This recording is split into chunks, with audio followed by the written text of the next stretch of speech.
Greetings, everyone.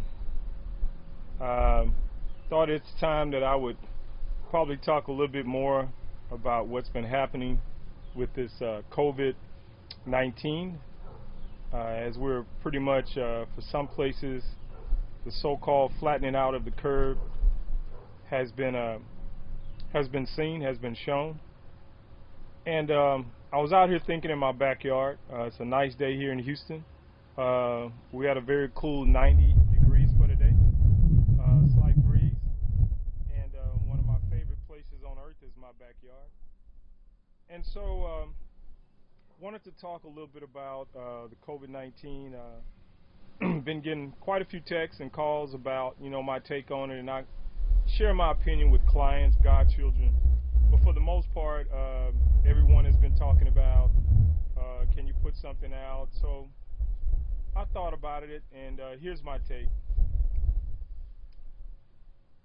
To look at what things really are, for myself, the way I think, is what is, first of all, a virus. Virus is from the Latin word venom.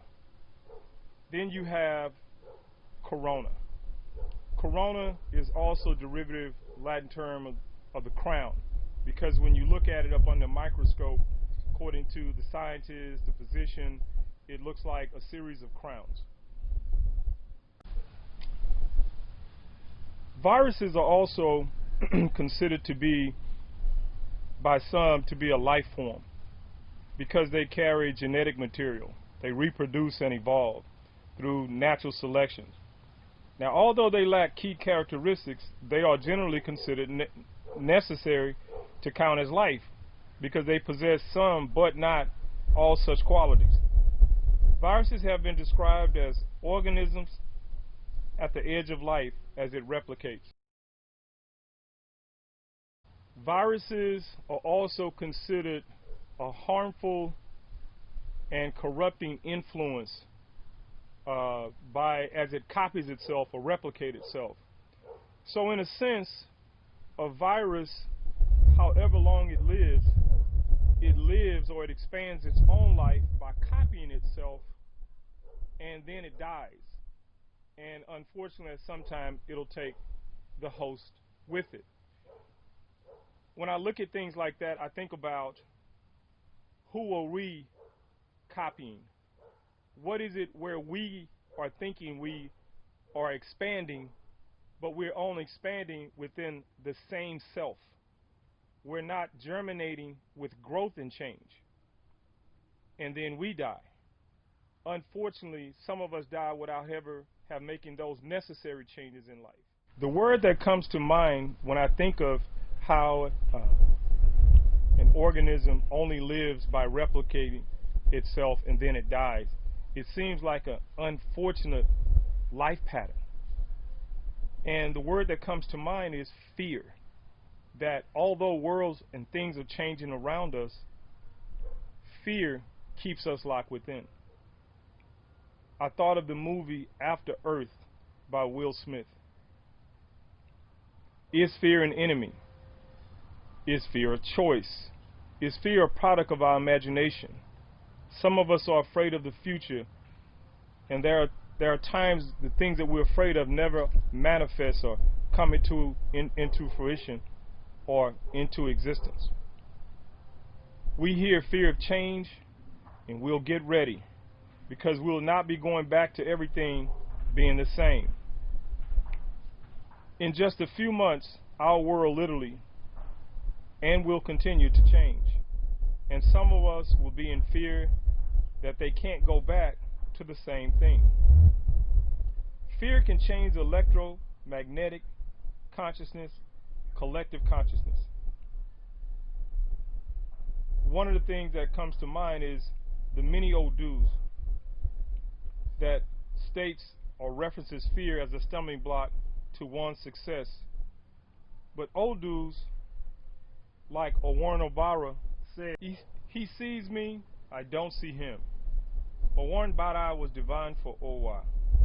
They declared that what we're seeking is near us, but for unforeseen circumstances, we can't see it.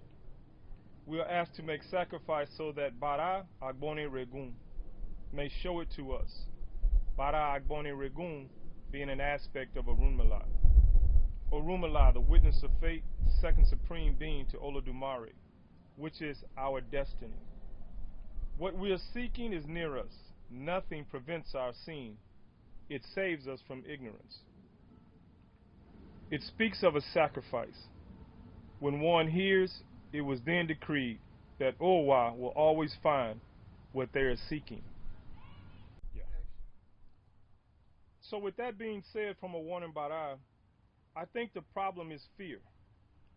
I don't think we're taking the time out to understand what the universe is really trying to get us to see. It's the universe's way for us to reflect on what's more essential in our lives. I know a lot of people are talking about conspiracies across many topics of conspiracies. And I may not fully disagree to some, but the effect it has on us, what we judge as essential and what is a necessity, is definitely at work. Our creativity, our patience must take precedent. In South Africa, and this may happen regularly, I don't know, penguins were seen walking through the city because of lack of people. In Australia, kangaroos were running through a city. Wildlife, birds are more abundant. There's more singing. In India, the people were saying they can see the Himalayas clearly on every day. It's amazing to me how the world is finding its own equilibrium and its own balance. During this time of COVID-19, SARS-CoV-2, one of the things that we have to look at is really understanding what is essential in our lives. And most importantly, understanding what fear really is.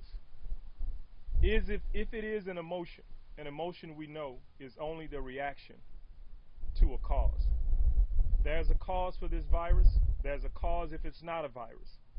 But the one thing that we do know, it affects us all, whatever we believe in. With that being said, I wish you well. Stay safe, stay healthy. Most importantly, stay intelligent, stay smart, and enjoy the day.